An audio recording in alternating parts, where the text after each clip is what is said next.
Ayyaanni injifannoo lola Adawaa magaalaa guddittii Oromiyaa, magaalaa guddittii Itoophiyaa fi handhuura Afrikaa kan taate Finfinnee keessatti haala ho'aan, haala nama dinquun, haala nama aarsuun torbee darbe kana keessa kabajamee oole. Ayyaana kana irratti wanti addaa maaltu ta'e? Ayyaana injifannoo kana kan qopheesse immoo eenyu? Qaama mootummaa immoo qaama hawaasaati. Ergaa fi dhaadannoon dirree ayyaana san irraa dabraa turan maal fa'aa turan? Ergaawwan dabran kanaaf itti gaafatamummaa kan fudhachuu qabu eenyu? Kabaja ayyaana kanaa fi ergaawwan gaafa san darbaniif paartiin Baaldiraas kan Iskindir Naggaan gaggeeffamu harka keessaa qabaa laata. Isa kana bal'inaan ilaaluudhaaf suuraa fi suur-sagalee hedduu qopheeffanneetiin jirra. Akkamitti daawwattoota Hiiraan Stuudiyoo kun hara galfiidha.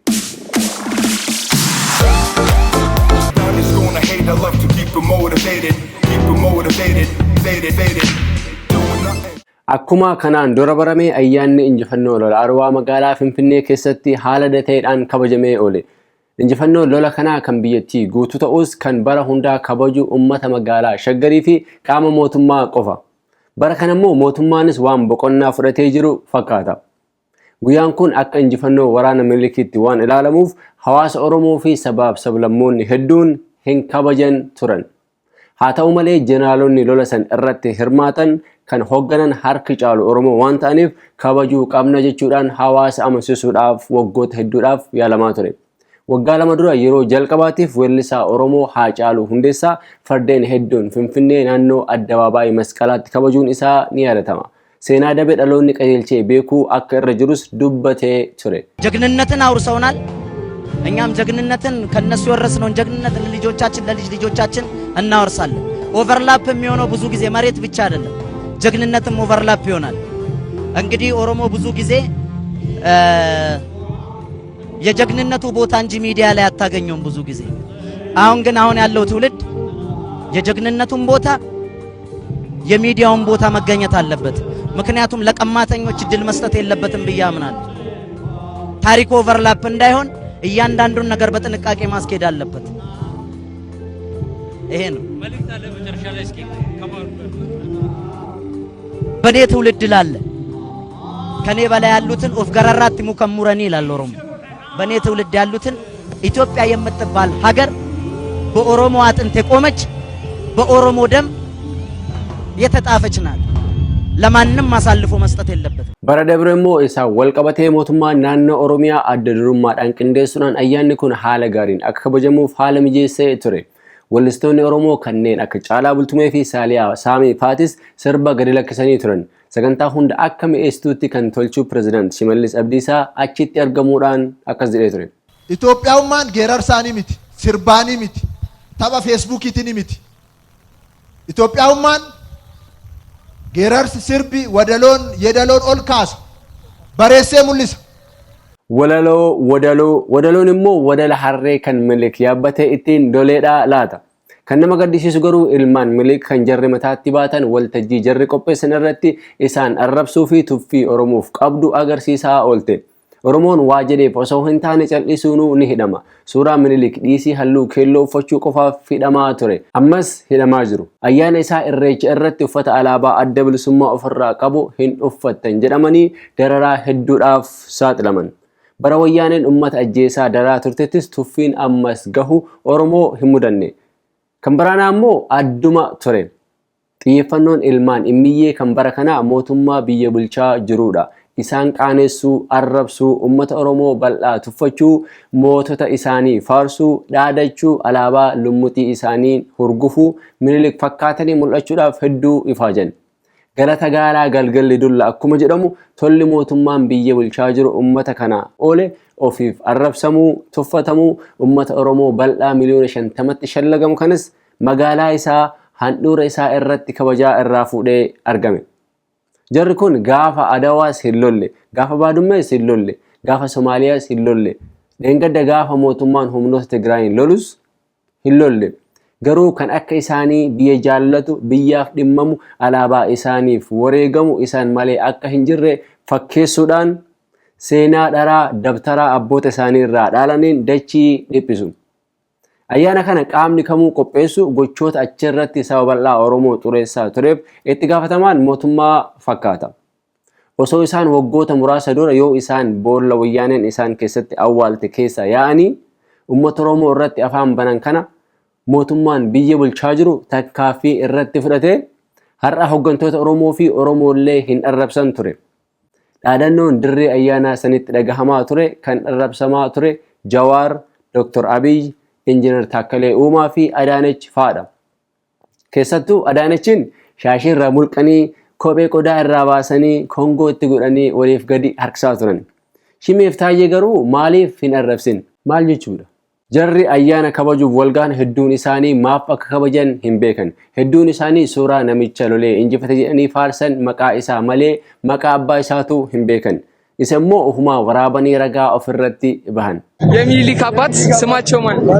ሚኒሊኮስ ናቸው። ፍራለ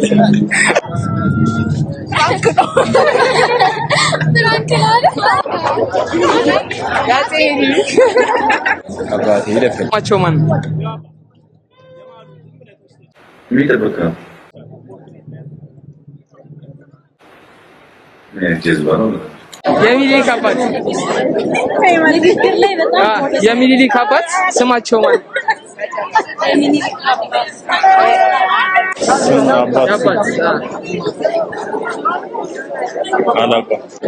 ያጼ ሚኒሊክ አባት ስማቸው ማን? እንዴ እዚህ የመጣችሁ ስለምንድን ነው? ላዱ አይደል እንዴ? እኮ ዝም ብሎ ነው የሚከበረው? ማወቅ የለብንም? እንጃ እኔ በቃ በዓሉን ብቻ ነው የምናከብረው። የለም እኮ Garuu alaabaan isaan qabatan kan Minilik, tisheertiin isaan uffatan kan Minilik, kan isaan guyyaa guutuu faarsaa oolan Minilik. Dhalachuu isaanii haadha malee abbaan isaaniitu waan quba qabu hin fakkaatu. Ijoollee shaggar sanyii hin qabdu jedhanii amanan.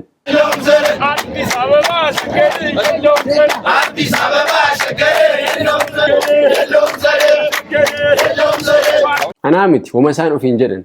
Addis Ababaa shaggarii yellowum zari. Qamadiin zarii qaba, garbuun zarii yookiin sanyii qaba, boqqoloonis zarii qaba, xaafiin zarii qaba, dinnichaan zarii qaba, bineensota bosonaa fi beeyladoonni manaa hundi zarii qabu, ilbiisonni hundi zarii qabu, gosoonni midhaanii hundi zarii yookiin sanyii qabu. Garuu kan zarii hin qabne midhaan hunda keessatti fedhii midhaanii fi kan abbaa facaasee malee midhaan keessatti kan argamu aramaadha. Jarri kun akkas aramaadha, sanyii hin qaban. Magaalaa abbaa qabdu zarii qabdu keessatti hayyamaa fi fedhii abbaa lafaa malee dhufanii akkuma aramaa biqilan. Kanaafuu aramanii fixuun rakkisaadha. Kanaa alatti mootummaa biyya bulchaa jirus sirreessuudhaaf yaalaa hin jiru. Gama birootiin immoo Iskindar Naggaa qabsaawaa biyyaa fi Jawaar immoo qabsaawaa sanyii fakkeessuudhaafis yaalanii jiru.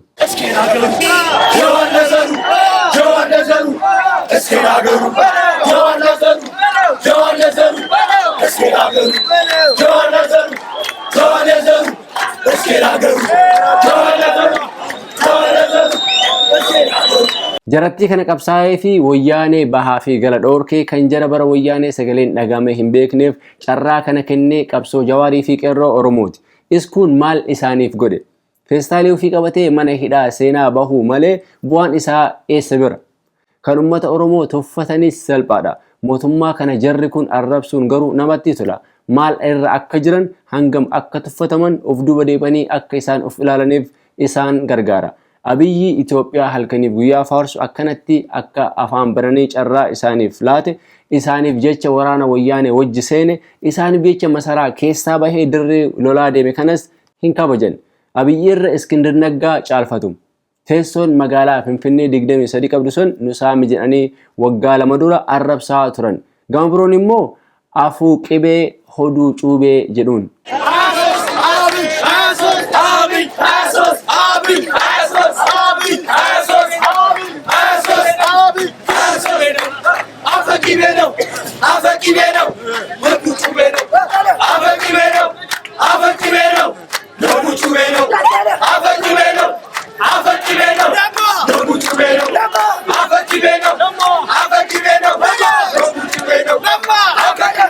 Kan arrabaan nadhii kan garaan maxxannee akka jechuuti. Tuffiin kana caalee hin jiru. Abbichuu waaqni sodaa uume jedhu. Sodaadha jettee harka irra qabuu malta. Garuu soddooliin salphattuun akkanaa kun sillee hin fayyadan. Kan garaa nam nyaatu immoo maaf lammaa arrabsu. Innoo karaa irraa erga goree waggoota lakkoofsee jira. Suusima inni Itoophiyaaf qabu sanuu ilaalanii maaliif hin dhiifne? Inni biroo immoo dirree san irratti waggaa 2 dura arrabsoo gurguddaa dhugaa kan oole Injiinar Taakkalee Uumaadha. Jara gammachiisuuf waan hedduu ta'e jecha Finfinnee jedhu dhiisee ganama hundaa indamna addarsh Addis Ababaa jedhus jara kana biraa amanamummaa hin arganne. Isaan immoo Taakkalee Uumaa Ye'oona Gommaa jedhaanii turan.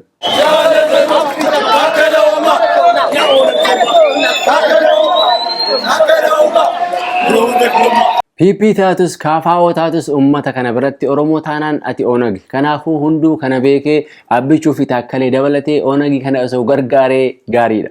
Taakkaleen baalli isaa Adaanech Abeebeef kennee kantiibummaa dhiisee erga deemee turee jira. Yoo xiqqaate waggaa tokko. Jarri gowwaan kun kanas waan hin beekne fakkaata. Akka waan aangoo irra jiru down Taakkalee jechaa turan.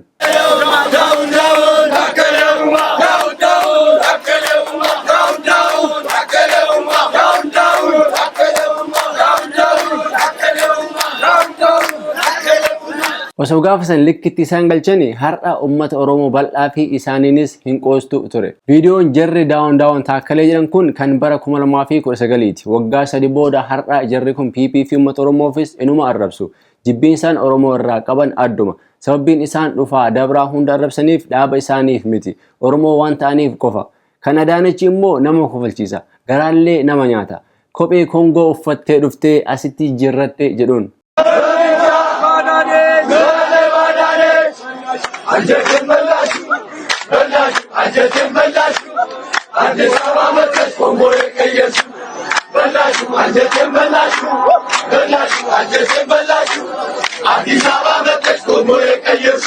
Maal kan isaanii kophee lukatti osoo hin taane mataatti baasanii deemu miti. Jarri kun Oromoo jaarraa kana keessattis maqaa boottii fi Kongoon arrabsuu hin dhiisanii. Adaanech erga arrabsuun hin oolle maqaa kaazaraa kanaan osoo arrabsanii fakkaachuu danda'a ture. አዲስ አበባም ሀገር ለማዳን እየተካሄደ ለሚገኘው ሀገራዊ ርብርብ ድጋፏም ከደጀን እስከ ግንባር ቀጥሏል። በከንቲባም ወይዘሮ አዳነች አቤቤ የተመራ የከተማዋ ከፍተኛ ልዑክ የሽብር ቡድኑ አከርካሪ እየተሰበረበትና ኢትዮጵያውያን የተቃጣባቸው አደጋን ለመመከት isinis dammatuuf gaafasan kaazaraa qabattee deemaa turte. Isa qofaan hin dhaabbanne wantoota hedduutu isiin jedhamaa ture. Aangoo gari lakkisi kan jedhu immoo isaan keessaa tokko.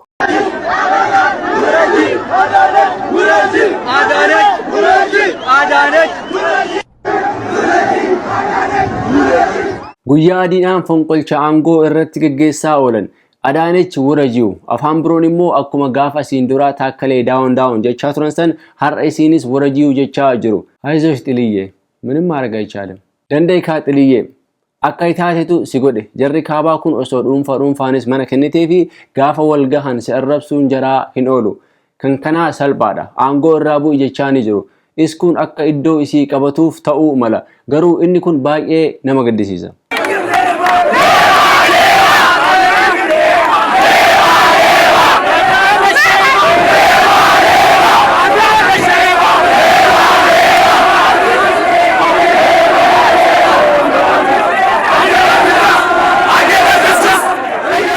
Maal jalaa hatti laata?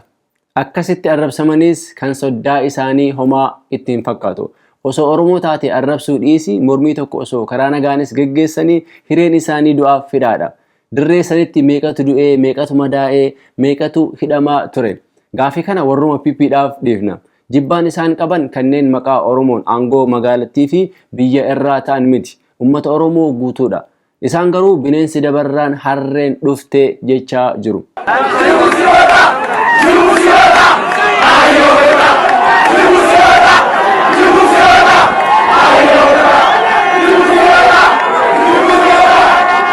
Harree Minilikiin isaanii yaabbatee dhufe san arrabsaa jiru.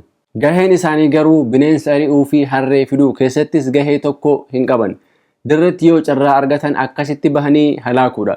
Aadaa fi eenyummaa Oromoon qoosu. Tuffii qaban agarsiisu. Sirba Haacaaluu Hundeessaanis sirbuu yaalanii jiru. Ijoollee jirtu! Ijoollee jirtu! Ijoollee jirtu! Kushonaa jirtu! Magaalaa jirtu! Eessa jira?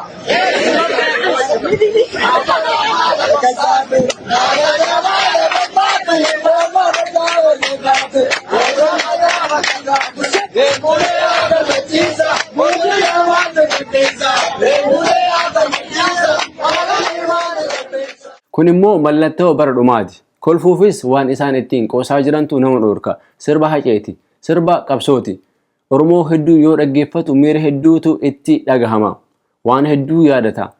Kan dabree fi kan amma keessa jirus ittiin madaala. Madaa isaa isa hooqsisa. Jirtu as kottaa warri fardeen Finfinnee biyya abbaa keenya jirra jedhaa eessa jirtu? Shaggar jirra jedhaa eessa jirtu? Shaggar jirra jedhaa eessa jirtu? Biyya tufaa munaa jirra jedhaa eessa jirtu? Biyya dhoobee tufaa jirra jedhaa eessa jirtu? Kara deemtuun hin waccii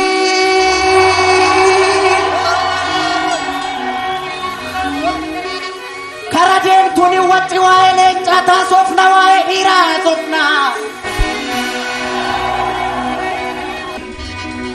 Oromo Sena kenya himannu male Orminuni mu hindu amale malo malo malo malo malo malo malo malo Isaan immoo akkuma salphaatti jirtaa jirtuu jedhu. Jarri jiraachuun isaaniitu gaafa adwaa malee hin mul'anne. Gaaf biroo sagaleen jaraa hin jiru. Har'a osoo iskuun hiriira tokko yaame tokkoon isaanii manaa hin baatu. Xollaa nu geessu jettee sodaatti. Inni biroo immoo isa kana.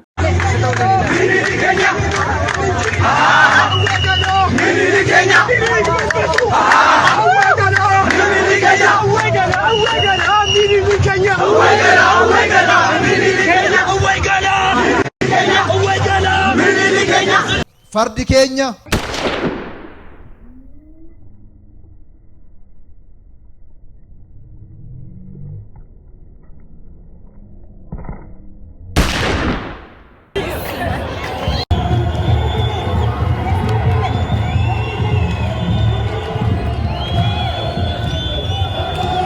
Minilik keenya eenyutu morme Oromoon keeti siin jedhe malee yoom keenya jedhe. Sarrisoo simmeetaawunyu sarsi. Garuu afaan Oromoon haasawuun isaanii kun Oromoon akka dhagahuuf moo ergaa biroo qabdi. Afaan Amaaraanis osoo jedhanii Oromoon inuma dhagaha. Namni Itoophiyaa keessatti dhalatee guddatee afaan biroo hin dhageenye isaan qofa. Kantiibaan isa kana jedhanii iskuu abjuu sobaatiin mirqaansaa oolan.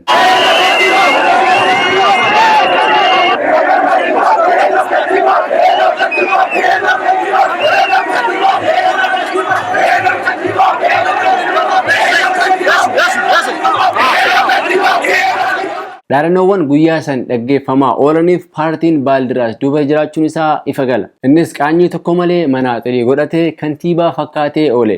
Booda irratti immoo walitti bu'iinsi qaama nageenyaa eegsu wajji taanaan dhaadannoo biroo itti fufuu eegalan. Sitti tolus sitti toluu baatus Shaggar Finfinnee hin taatu jedhan.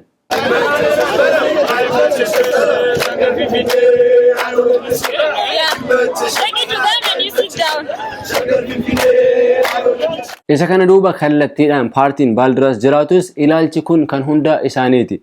Iskindir dheengadda akkuma hidhaa irraa baheen faannoo bira deemee isaan leenjisuu akka barbaadu agarsiisaa ture. Alaabaa kana qabannee Finfinnee seenne jechaa ture.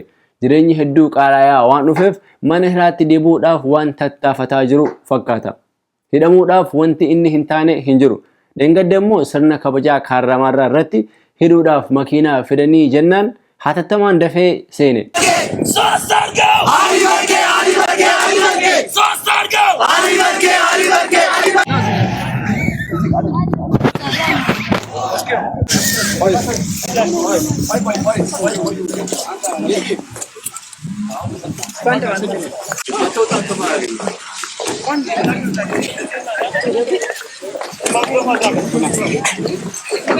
ከሐውልቱ ባሻገር ወደ አስፓልቱ እየተመለከተ ነው። እኛም ደግሞ ከአስፓልት ጭነው ወደ ፖሊስ ጣቢያ እየወሰዱ ነው የሚገኙት። እስክንድር ነጋም ጭምር ከዚሁ ይገኛል።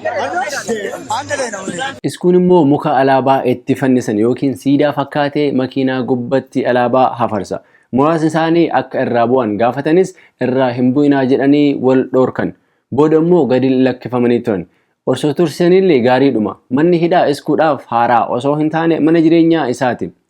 Ilmaan kaabaa fi kanneen ilaalcha isaanii qaban mootummaa akka kana isaaniif ta'u kana hin argatan.